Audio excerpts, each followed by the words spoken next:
Ана бір адамға айтқан ғой, Құран оқып кел деп.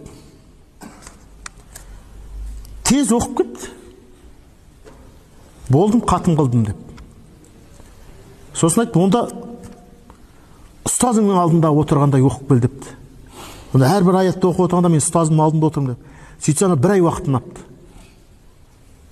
Сосын ұстаз бітіріп келдім депті. Енді сен пайғамбарымыз саллаллаху алейхи вассаламның алдында отырғандай оқып кел деген. Бір ай өткен, 2 ай өткен, 3 ай өткен, келген. Оңай болмаған. Ойла, сен пайғамбар отыр, сен тыңдап отыр, сен Құран оқып отырсың. Не только пайғамбар сен қазір ұстаз кеп қалса, Құраннан беретін. Қобалжып қаласың. Сосын айтты, енді сен Құдайдың алдында отырғандай оқып кел. Аллаху акбар жоқ дейді.